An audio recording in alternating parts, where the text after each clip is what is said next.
Hello friends, welcome to our YouTube channel. My self C N Nitin और दोस्तों आप सबका टैक्स असेटी अपने यूट्यूब चैनल में स्वागत है। दोस्तों आज की इस वीडियो में हम देखने वाले हैं कि इक्विटी शेयर्स और इक्विटी ओरिएंटेड म्यूचुअल फंड से रिलेटेड कैपिटल गेन और दोस्तों उसका टैक्सेशन। अगर आप इक्विटी शेयर्स में या म्यूचुअल फंड्स में इन्वेस्ट कर रहे हो या अगर करना चाहते हो तो दोस्तों सबसे पहले आपको इसका कैपिटल गेन मतलब इनको जब आप बेचेंगे तब से जो आपको प्रॉफिट या लॉस होगा उसका टैक्स में कैसे ट्रीटमेंट होगा, मतलब उसका टैक्सेशन कैसे होगा, ये जानना काफी जरूरी है। तो दोस्तों आज ये हम इस वीडियो में कवर करने वाले हैं। तो मेरे चैनल पे फर्स्ट टाइम आए हो तो दोस्तों रिक्वेस्ट है कि चैनल को कृपया सब्सक्राइब कीजिए सो दैट नए वीडियोस रहेंगे उसके लिंक्स दोस्तों आपको आते रहेंगे। आपका ज्यादा टाइम नहीं लूंगा दोस्तों मैं, हम चलते हैं वीडियो की तरफ।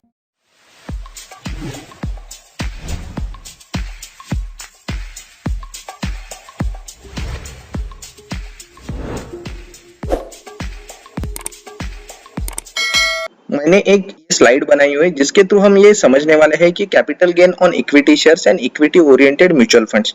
अगर आप इसको डिटेल में रीड करना चाहते हो, अगर आप स्टूडेंट हो और आप इसको डिटेल में रीड करना चाहते हो तो आप इनकम टैक्स का सेक्शन 111A जो कि शॉर्ट टर्म कैपिटल गेन से रिलेटेड है और सेक्शन 112A जो कि लॉन्ग टर्म कैपिटल गेन से रिलेटेड है, इन्हें आप पढ़ सकते हो। अभी इस स्लाइड को समझने से पहले हम ये समझ लेते हैं कि इक्विटी ओरिएंटेड म्यूचुअल फंड्स किसे बोला जाता है। बिकॉज आपको इक्विटी शेयर्स क्या होते हैं पता है, इक्विटी ओरिएंटेड म्यूचुअल फंड्स क्या होता है ये हम अभी पहले समझ लेते हैं। इक्विटी ओरिएंटेड म्यूचुअल फंड्स मतलब इनकम टैक्स के सेक्शन 112A के हिसाब से those equity funds who invest more than 65% of their investment into equity shares of companies are called as a equity oriented mutual funds. मतलब दोस्तों those equity funds जो कि अपना 65% से ज्यादा इन्वेस्टमेंट कंपनी के इक्विटी शेयर्स में करते उस फंड्स इक्विटी फंड्स को बोला जाता है इक्विटी ओरिएंटेड म्यूचुअल फंड्स। अभी जो इक्विटी शेयर्स या म्यूचुअल फंड्स है उनका बेसिस देयर लिस्टिंग, अगर कोई भी इक्विटी शेयर्स या म्यूचुअल फंड्स अगर बॉम्बे स्टॉक एक्सचेंज या नेशनल स्टॉक एक्सचेंज पे लिस्टेड है, मतलब आप उसे स्टॉक एक्सचेंज के थ्रू बाय सेल कर सकते हो, तो उस इक्विटी शेयर्स या म्यूचुअल फंड्स को बोला जाता है listed equity shares and listed mutual funds. जो इक्विटी शेयर्स या म्यूचुअल फंड्स एक्सचेंज पे जैसे कि बॉम्बे स्टॉक एक्सचेंज या नेशनल स्टॉक एक्सचेंज पे ट्रेड नहीं होते तो उन इक्विटी शेयर्स या म्यूचुअल फंड्स को बोला जाता है unlisted equity shares and mutual funds. जैसे कि प्राइवेट कंपनीज के जो शेयर्स होते हैं जो कि एक्सचेंज पे ट्रेड नहीं होते तो उन्हें अनलिस्टेड इक्विटी शेयर्स बोला जाता है। Now depends on the period of your holding such equity shares and mutual funds, मतलब आप जितने लंबे समय तक आप इन इक्विटी शेयर्स या म्यूचुअल फंड को आपके पोर्टफोलियो में होल्ड करते हो, बेसिस दैट इन्हें लॉन्ग टर्म और शॉर्ट टर्म में क्लासिफाई किया जाता है। पहले देखते हैं listed equity shares and mutual funds. तो listed equity shares and mutual funds अगर आप 12 मंथ या उससे कम पीरियड के लिए होल्ड करते हैं तो उसे बोला जाता है शॉर्ट टर्म कैपिटल असेट। अगर आप जब भी उन्हें बेचते हो तो उससे जो भी आपको गेन या जो भी आपको लॉस होगा उसे बोला जाएगा शॉर्ट टर्म कैपिटल गेन या शॉर्ट टर्म कैपिटल लॉस।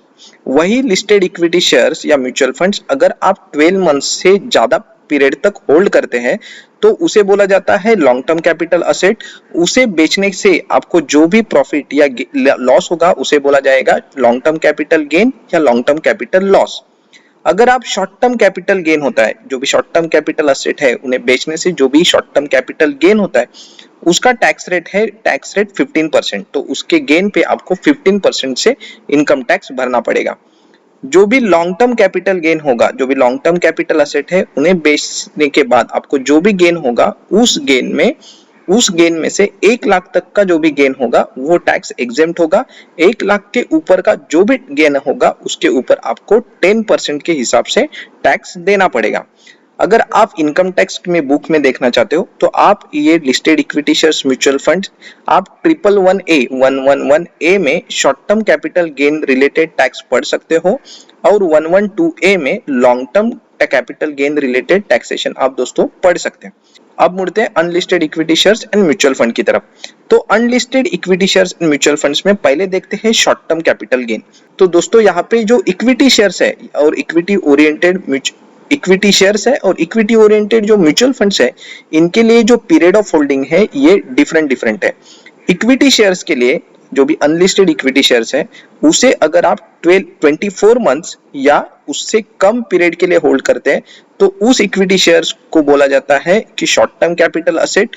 उससे जो भी आपको गेन या लॉस होगा that will be a short term capital gain और short term capital loss.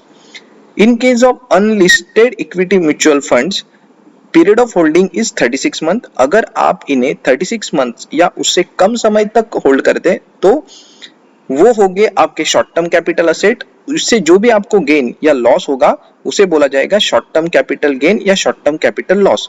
Now long term, अगर in case of equity shares, अगर अनलिस्टेड इक्विटी शेयर्स अगर आप उन्हें मोर देन 24 मंथ्स तक होल्ड करते हैं तो then those will be a long term capital asset. उससे जो भी आपको गेन या लॉस होगा that will be a long term capital gain और long term capital loss. In case of unlisted mutual funds अगर आप उन्हें 36 मंथ से ज्यादा होल्ड करते हैं तो that will be a long term capital asset and उससे जो भी आपको गेन या लॉस होगा that will be a long term capital gain और लॉन्ग टर्म कैपिटल असेट। अभी now in case of taxation, tax rate for short term capital gain in case of unlisted equity shares and mutual funds. So unlisted equity shares या mutual funds में जो कि short term होंगे उससे आपको जो भी आपको गेन होगा वो गेन आपके एप्लीकेबल स्लैब रेट से टैक्स होगा। मतलब आप अगर इनकम टैक्स का पर्सनल टैक्स से आपको जो भी टैक्स स्लैब एप्लीकेबल होगा, आप 5% टैक्स ब्रैकेट में होंगे, आप 10% टैक्स ब्रैकेट में होंगे या आप 30% ब्रैकेट में होंगे, आप जिस ब्रैकेट में आप फॉलो होते उस हिसाब से आपका tax in a short term capital gain पे लगेगा। Now in case of long term capital gain, long term capital gain पे आपको जो टैक्स भरना पड़ेगा वो दोस्तों 20%।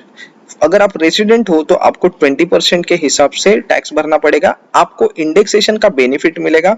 अगर आप नॉन रेसिडेंट हो तो आपको विदाउट इंडेक्सेशन 10% के हिसाब से जो भी आपका कैपिटल गेन है उसके ऊपर टैक्स भरना पड़ेगा। दोस्तों यहाँ पे आपको 1 लाख का एग्जेम्पशन जो कि लिस्टेड इक्विटी शेयर्स के केस में है वो एग्जेम्पशन आपको अनलिस्टेड इक्विटी शेयर्स या म्यूचुअल फंड्स में नहीं मिलेगा। तो अब ये समझ लेते हैं कि इनसे अगर जो भी लॉस होगा तो लॉस का ट्रीटमेंट कैसे होता है। दोस्तों अगर listed equity shares mutual funds या unlisted equity shares mutual funds ये जब आप बेचते हो, जो भी शॉर्ट टर्म हो या लॉन्ग टर्म हो, जब आप इन्हें बेचते हो और बेचने से आपको अगर लॉस होता है so that loss you can carry forward up to 8 subsequent assessment years. मानो अगर आपको ये पीरियड में मतलब फाइनेंशियल ईयर 21-22 में अगर आपको लॉस होता है तो आप आगे के 8 साल तक ये लॉस को कैरी फॉरवर्ड कर सकते हो और जिस ईयर में आपको गेन होगा उसके सामने आप उसे ऑफसेट कर सकते हो और वो जो गेन होगा उसके ऊपर आपको टैक्स भरने की जरूरत नहीं है। तो इसमें एक कंडीशन है दोस्तों, जो कि अगर सपोज आपका शॉर्ट टर्म कैपिटल लॉस है तो then short term capital loss you can adjust again short term capital gain as well as long term capital gain. But in case of long term capital loss you can adjust only against long term capital gain, you cannot adjust this in a short term capital gain। मतलब आपको अगर short term loss होता है तो दोस्तों आप in future में मतलब आने वाले 8 साल में जब भी आपको शॉर्ट टर्म कैपिटल गेन होगा या लॉन्ग टर्म कैपिटल गेन होगा आप दोनों गेन्स के सामने short term capital loss adjust कर सकते हो। बट अगर आपको लॉन्ग टर्म कैपिटल लॉस होता है तो उस लॉस को आपको फ्यूचर में जब भी लॉन्ग टर्म कैपिटल गेन होगा तभी ही आप उसको एडजस्ट कर सकते हो। लॉन्ग टर्म कैपिटल लॉस आप शॉर्ट टर्म कैपिटल गेन के सामने एडजस्ट नहीं कर सकते। दोस्तों अब हम कुछ एग्जांपल देख लेते हैं सो दैट जो हम के कंसेप्ट अभी थोड़े क्लियर हो जाएंगे। तो हम पहला एग्जांपल में केस 1 लिस्टेड इक्विटी शेयर्स में देखते हैं। 2 एग्जांपल है लिस्टेड में और 2 एग्जांपल है अनलिस्टेड में। So my date of purchase is April 1, 2018। My purchase price was 1 lakh rupees. Date of sale is March 1, 2019। My sale price is 2 lakh rupees. Now capital gain is 1 lakh rupees. मेरा period of holding if you see I had purchase it April 1, 2018 को मैंने purchase किया था, जिसका cell मैंने किया है March 1, 2019। तो मैंने 11 मंथ्स तक ही सेट को होल्ड किया था। सो बिकॉज मैंने इसे 11 मंथ मतलब लेस देन 12 मंथ से मैंने इनको होल्ड किया है, this gain will be a short term capital gain जिसके ऊपर मुझे टैक्स भरना पड़ेगा 15% के हिसाब से, दैट इज 15,000 रुपीज। अभी नाउ केस 2 लिस्टेड में अगर मेरा date of purchase is same 1 April 2018, purchase price is 1 lakh. Suppose my date of sale is May 1, 2019। Sale price is 2,50,000, तो here my capital gain is 1,50,000। अभी इस असेट्स को मैंने hold किया है 13 मंथ्स तक, सो ये मेरा जो गेन होगा that will be a long term capital gain. So now in case of long term capital gain from a listed equity और इक्विटी ओरिएंटेड फंड्स, 1 लाख तक का जो भी आपका कैपिटल गेन है वो एग्जेम्प्ट होता है। सो हमें जो टैक्स भरना पड़ेगा that will be on 1,50,000 minus 1,00,000 rupees, तो 50,000 पे हमें टैक्स 10% से भरना पड़ेगा, दैट इज 5,000 रुपीज। अभी देखते हैं अनलिस्टेड इक्विटी या equity oriented mutual fund. Suppose my date of purchase is 1 April 2018, my purchase price is 1,00,000 rupees, date of sale is December 1, 2019, my sale price is 2 lakh, capital gain now here is 1 lakh rupees। now मेरा जो period of holding है इन equity shares या mutual fund को that is 21 month. So in case of unlisted equity shares, अगर हम equity shares को 24 month से कम period के लिए होल्ड करते हैं तो then that will be a short term capital asset gain या लॉस जो वो होगा that will be a short term capital gain और लॉस। तो बिकॉज ये असेट्स मैंने सिर्फ 21 मंथ्स के लिए होल्ड किए थे, so then here it is a short term capital gain.